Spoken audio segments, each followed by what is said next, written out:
নমস্কার বন্ধুরা, flavours of ইন্ডিয়াতে তোমাদের সবাইকে স্বাগত। এই প্ল্যাটফর্মে আমি নতুন।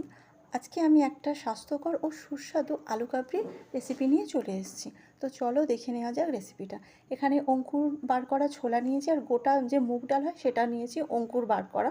আলু সেদ্ধ নিয়েছি মাঝারি সাইজের দুটো, কাঁচা লঙ্কা, ধনেপাতা, এখানে চপ করা শসা, টমেটো, পেঁয়াজ নিয়েছি, আর নুন, চাট মশলা, গোলমরিচ আর বিট নুন নিয়েছি। এবারে ছোলাটা আর মুগ ডালটা আমি বাটিতে দিয়ে দিলাম। পেঁয়াজ কুচানো, শসা, টমেটো, আলু সেদ্ধ করা সব আমি একটা বাটির মধ্যে নিয়ে নিলাম। আর যেহেতু আমি কাঁচা লঙ্কার ঝালটা খুব কম খাই, এই জন্য একখানা মাত্র কাঁচা লঙ্কা দিয়েছি। তোমরা তোমাদের স্বাদ অনুসারে নিয়ে নিও। তারপর ওটাকে একটু ভালো করে মাখিয়ে নিলাম, নিয়ে যে গুঁড়ো মশলাগুলো ছিল সেটাও দিয়ে দিলাম।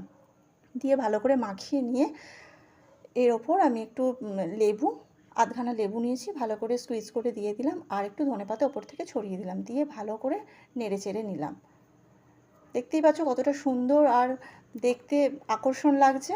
আমার তো গন্ধে জিভে জল চলে আসছে, মানে এত ভালো লাগছে কি বলবো। মাখা হয়ে গেছে বন্ধুরা, তোমরা দেখতেই পাচ্ছ। এবার আমি সার্ভ করে দিচ্ছি। এই দেখো, কি বলবো, এটা আমরা তো মেয়েরা, আমরা আলু কাবলি বলো, ফুচকা বলো, খেতে ভীষণ ভালোবাসি। আর এটা হচ্ছে সবথেকে দামি কথা হচ্ছে এটা খুব হেলদি। তোমরাও এটা বাড়িতে বানাও, আমার মতো করে চেষ্টা করো, বাড়িতে বানাও, বানিয়ে আমাকে কমেন্ট করে জানিও কিন্তু। তো চলো এটা এখন আমি খেয়ে নিচ্ছি।